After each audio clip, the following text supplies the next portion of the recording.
A Mexican drug cartel is terrorizing the military in Culiacan, Sinaloa. And a local San Diegan is headed to the World Series. More in sports. Democratic debate was held this week. Find out who won and who lost. And in weather, Chad has a weekend outlook, including the return of the Santa Ana winds. Newscene starts right now.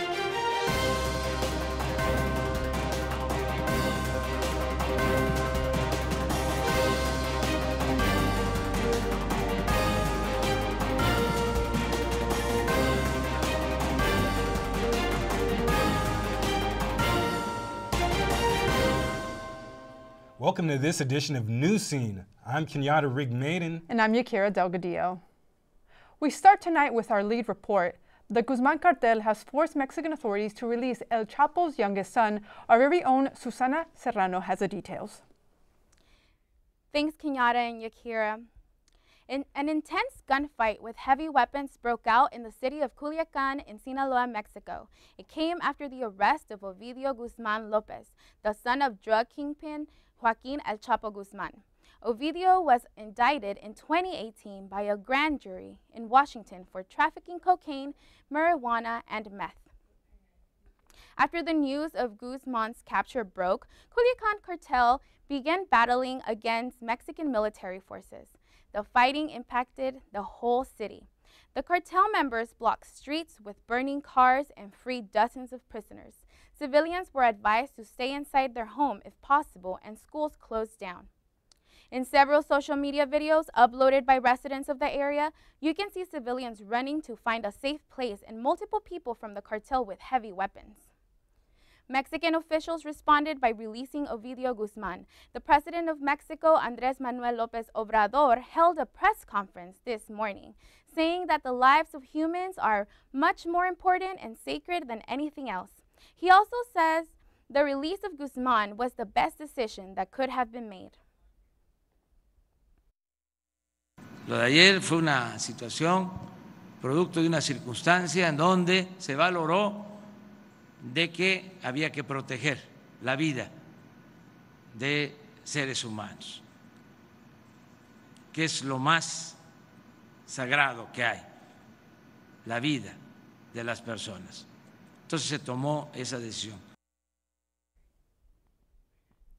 According to the security minister, Alfonso Durazo, the battle between the cartel and the military left 7 people dead. This is still a developing story, and we will continue to update you. This is all for me tonight. Back to you at the desk. That's heartbreaking news, Susanna. Now for other gruesome news from the border. A body has been discovered in the Tijuana River this week. The find came after 14.5 million gallons of polluted water spilled into the U.S., according to the officials. A cleanup crew found the body trapped in intake screens designed to stop pollution from flowing into the United States. Mexican officials are investigating the death. Wednesday's White House meeting on Syria ended with a meltdown. Republican and Democratic leaders presented a unified front against President Trump on his decision to abandon Kurdish fighters in Syria. According to House Speaker Nancy Pelosi, Trump had a meltdown, calling her a, quote, third-grade politician. Trump pushed back with a series of tweets saying it was Pelosi who had the meltdown. Democratic presidential candidates are all seeing big fundraising boosts after Tuesday's debate in Ohio. The candidates were unified in their goal to defeat President Trump, but they differed on what they will do if they reach the White House. The climate crisis and education were some of the key issues the candidates touched on during the debate. Acting Chief of Staff Mick Mulvaney admitted to Trump's hold on Ukrainian aid to put pressure on them to investigate corruption in the last election. Damaging information continues to come out from President Trump's most trusted diplomats. Senior White House officials and diplomats are complaining that they are not supported by the White House in the inquiry. Many are giving testimony that supports and expands on the information from the whistleblower who accused Trump of using Ukraine to help him in the upcoming election. Now, in other news, Yahoo might owe you some money because of data breaches. The breaches between 2013 and 2016 stole information from 3 billion accounts. Yahoo has agreed to split up a $117 million settlement. If you were affected, you can file a claim at yahoodataBreachSettlement.com. The deadline to file is July 20th. Coming up, NASA is honoring the Apollo-era missions with a new set of uniforms. And later in sports, Ferrari is racing its newest cars. Check them out after the break.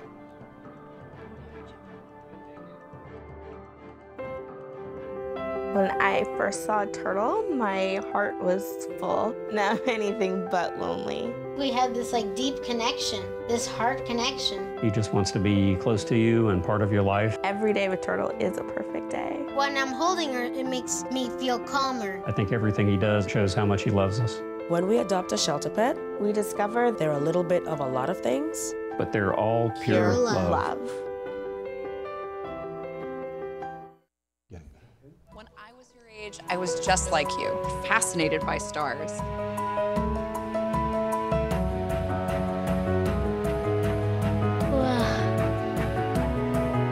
But now I get to search for life in the universe. And who knows, maybe life is looking for us too.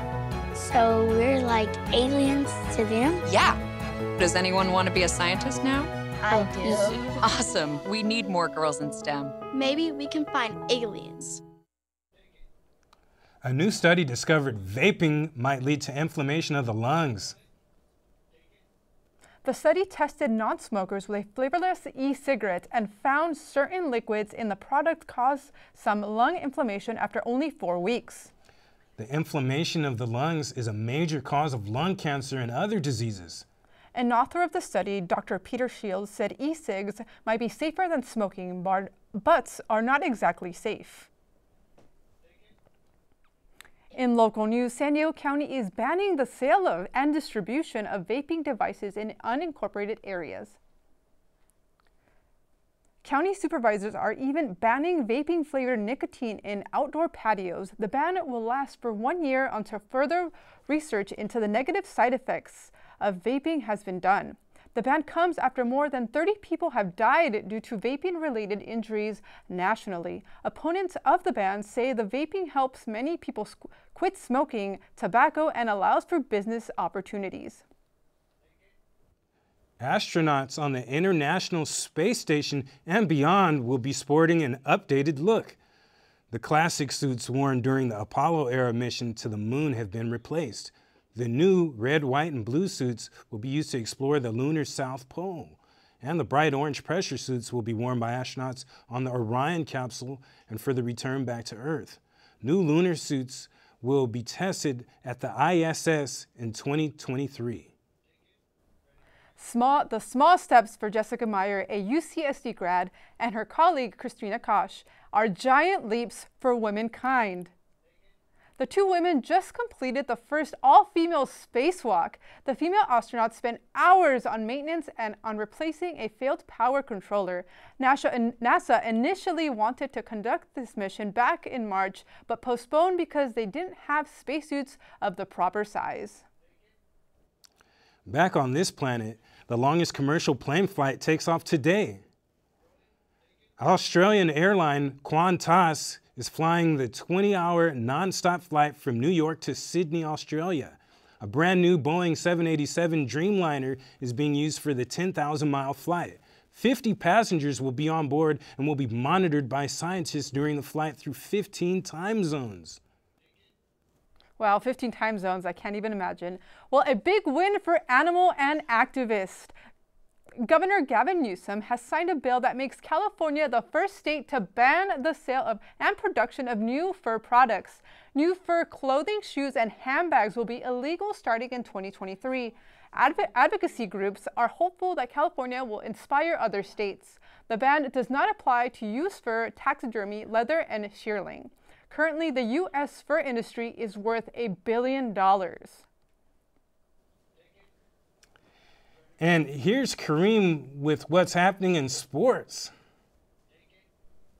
Thank you, Kenyatta and Yakira. The fastest cars in the world will be on the track in Mugello, Italy. The Ferrari Finale Mondiale kicks off next week.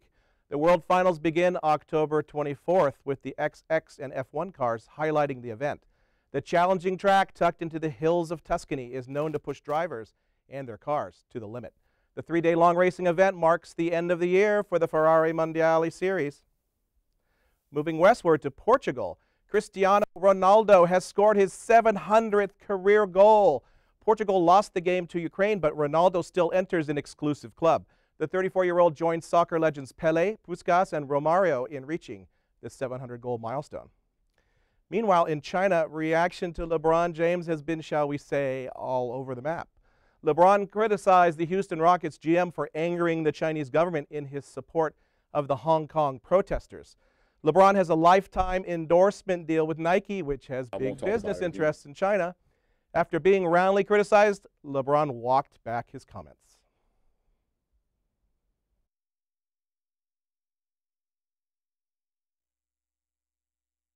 I won't talk about it again because I'll be cheating my teammates by continuing to harp on something that won't benefit us, trying to win a championship, because that's what we're here for. We're not politicians. I think it's a huge political thing, but we are leaders, and we can step up at times, but there's times where, I'm not saying in this particular instance, but if you don't feel like you should speak upon things, you shouldn't have to. And now back in the USA, Coco has her first career WTA victory, and she's only 15. Teenager Coco Gauff is the youngest American to win the WTA tournament in 28 years. Coco's coach is her dad, and he helped his daughter through the match by getting her to refocus after losing the second set. In the end, it was Coco with the win over former French champion Helena Ostapenko. Congrats, Coco. We knew you could do it. Closer to home, San Diego's very own Steven Strasburg is on his way to the Fall Classic.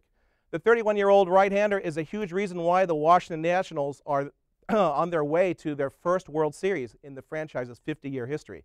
This is the same team that started with a 19-31 record and won its way into the postseason with a wild card. The Nationals will open the World Series on Tuesday, and it will be either the Astros or the Yankees. We'll know soon.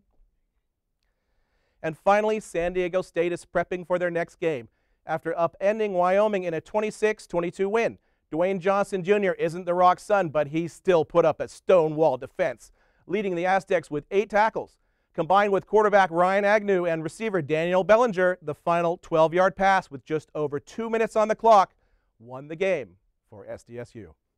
And that's a wrap for sports. Back to you, Kenyatta.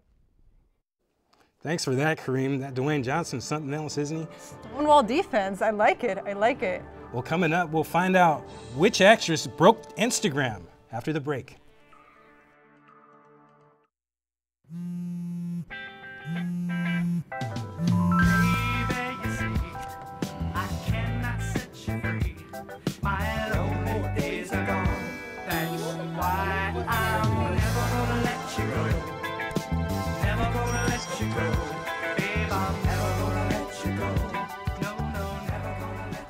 Here you go.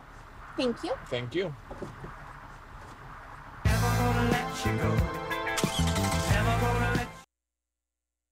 I just found out my work party is a +1. You want to go? This is my boss, Ella. Nice to meet you, Greg. You're welcome. Nope, I'm high. But I'll clean the kitchen while you're gone. You're already making good decisions when you're high. Pool party at Jesse's. Can you drive? I'm toasted. Nope, I'm high. But I can order us a ride. Don't make an exception when it comes to driving. If you feel different, you drive different. Our campus is making history with the introduction of a new course. Rumor has it the class was filled even before it was announced. Kenyatta, can you tell us a little bit more? Well, I'll tell you a little bit. San Diego City College's business department is going green with cannabis. That's right.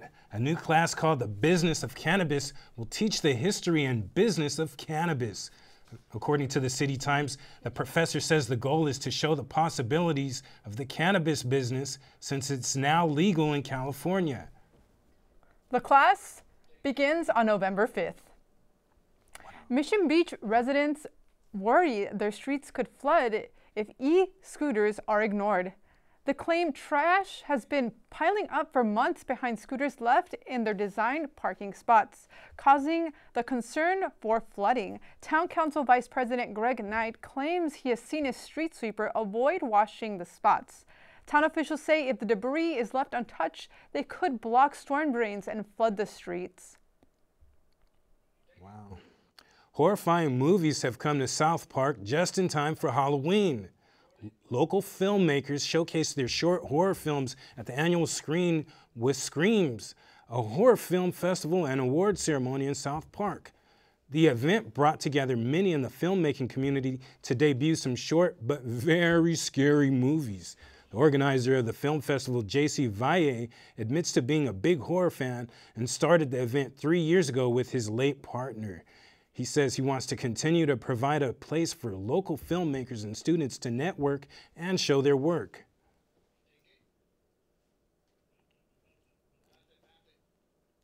Oh, sorry for that mishap. Chipotle is kicking off a new program that pays the college tuition for its employees.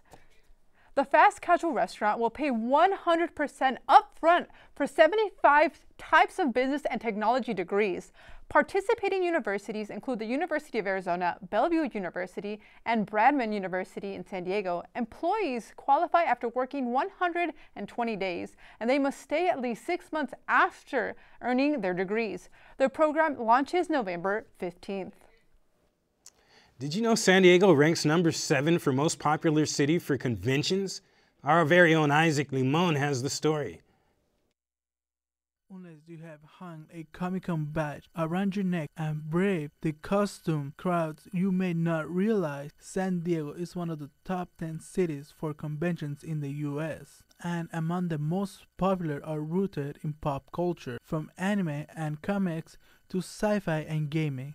There are all kinds of cons. The director and creator of Fangia, Dennis Michael Broussard, give us what the con is. Fangia is like a multifaceted fandom event where the name comes from the supercontinent Pangaea when all the land masses came together. So this is like fan masses coming together for Fangia. Another convention gaining popularity is TwitchCon, which is dedicated for streamers. There's also one of the oldest sci-fi cons, which is CondorCon, which has been running for over 26 years. Another well-known convention is GamerCon, which has their own fan. Fan convention dedicated to all things gaming. So we operate out of a 4-story building. We dedicate every floor to a different aspect of gaming. So we've got video gaming on the first floor, we have art on the second floor, third floor we have board gaming, and then on the fourth floor we do role-playing. The most well-known con in San Diego is of course Comic-Con, which gathers interest from all over the world. The city benefits with $3 million from sales and hotel taxes. For Newscene, I'm Isaac Limon. Convention lovers have events like GamerCon in January to look forward to. It sounds like a lot of fun. The convention is something else. It really is. It really is. Now, it really is. I look forward to all the different conventions. Yeah, now, it's time to find out who broke Instagram, and I hear we also have a new Dr. Dolittle. Take it, Bernice. Thanks, Kenyatta and Yakira. We start tonight with a new world record by actress Jennifer Aniston. The former Friends star joined Instagram this week, and as her first photo, she posted a selfie with the faces of all her famous friends. The cast of the show, hit show. Within 6 hours, her Instagram account reached 1 million followers, a Guinness World Record. And Jen's not done. Now she has 13 million followers. Another Instagram star that is making the news, this time for a new movie, is Robert Downey Jr., starring in the latest version of Dr. Dolittle. That's right, Marvel's Iron Man is starring in the classic tale of a doctor talking to animals. The remake of Eddie Murphy's Dr. Dolittle from the 90s has a more adventurous twist to it. It will be hitting theaters in January 2020. Now for a story that's super bad. For an Iowa man, the 20-year-old got busted for using the fake ID made famous or infamous in the Jonah Hill movie. The man was caught with a drink in his hand and the ID he bought on Amazon in his wallet. The news got all the way back to Superbad actor Seth Rogen, who shared a simple response on Twitter. He wrote, "My work here is done." And now it's a star's turn to get denied. Keke Palmer has announced that she will not be going on a date with former Bachelor Mike Johnson. Johnson went on Strahan, Sarah, and Keke, and during the live show asked Keke out on a date. Keke, in shock, moved the conversation on with "next question," and she has confirmed she will not be going on that date with him, saying she felt ambushed and it was a big old gag. And in more Hollywood romance news, it looks like the new romance between Miley Cyrus and Cody Simpson is heating up fast. The couple has shared their relationship officially on Instagram, releasing photos together to show they are now an official couple. Miley and Cody are also posting photos of their new tats they got together, showing us she has moved on from her past relationship. And finally, from happy relationships to trouble in paradise, Kanye is venting in the most recent episode of Keeping Up with the Kardashians, and his followers on social media don't like it. West said Kim's Met Gala look was too sexy after she had been planning her look for months. Former Bachelor Tyler Cameron scolded West, calling his actions what not to do. Cameron continued the tweet saying, "You should encourage your significant other." And that's all the time we have for sports. Back to you at the desk. Thank you, Bernice. You know, I'm a huge fan of Jennifer Aniston, so I'll definitely be the next follower and to click a like. Oh, that's pretty cool, McKenna. Well, I guess it's going to be time to find out if those Santa Ana winds are going to affect us here in San Diego County. Our very own Chad Francis is going to go into that right after the break. I, Krista, take you, Jamie, to be my wife. When we found out that we were pregnant, we were just elated. We were just sitting there waiting for the pediatrician. She said she won't be taking you in as a client.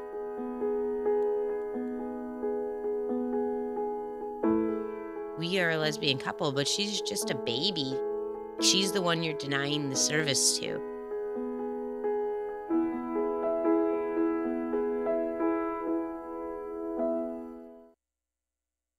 Because of you, I felt hopeless.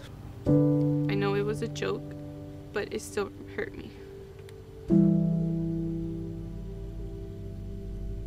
Because of you, I felt wanted and not alone in this world. Because you said hi to me on the first day of school, I felt included and I knew that I was going to be okay.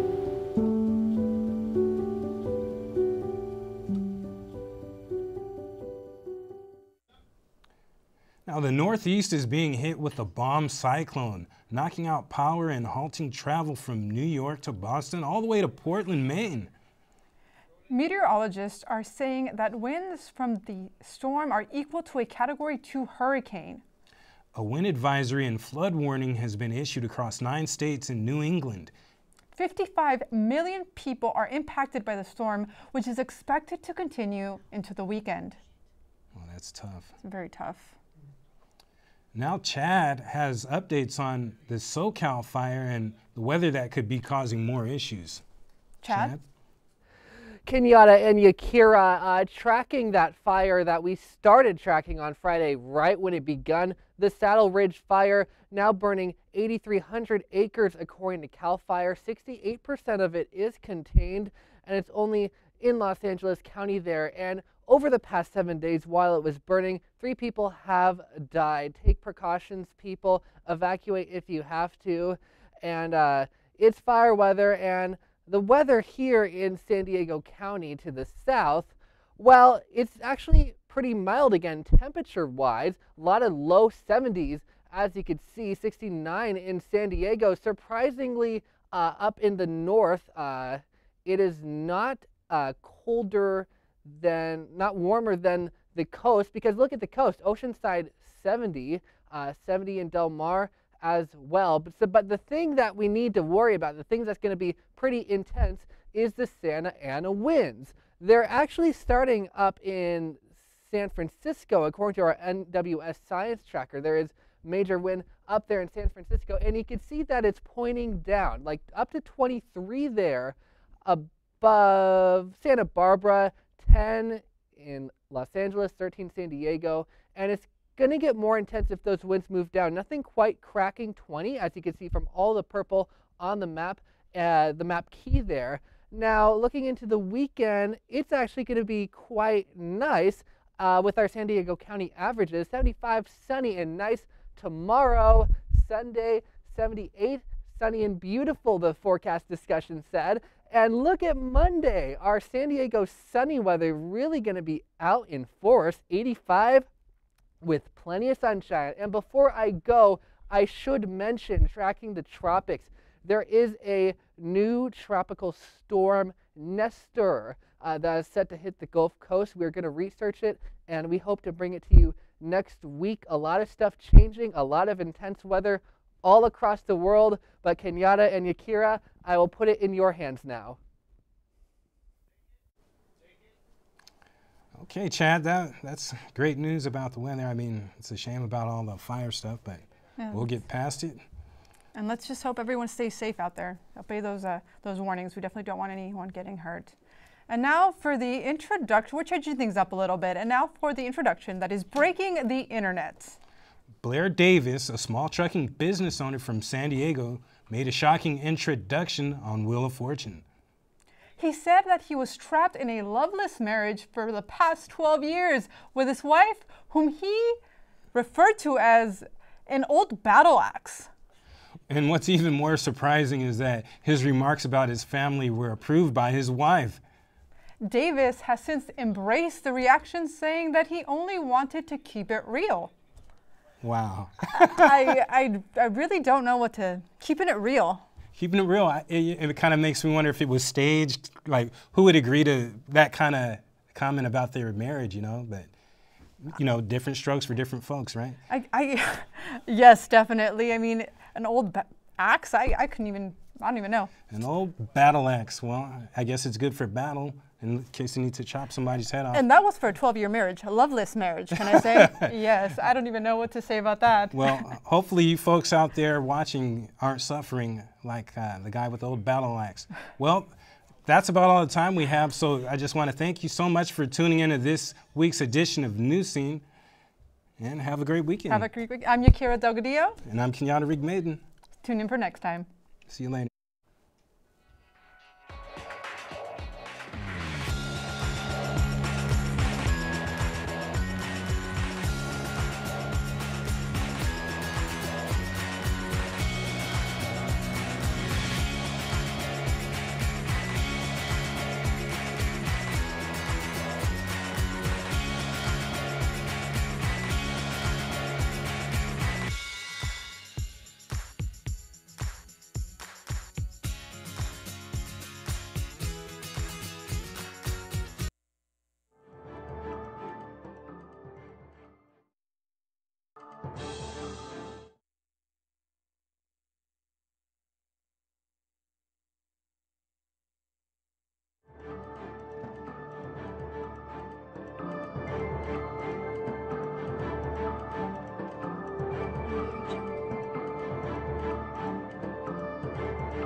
Audio Jungle.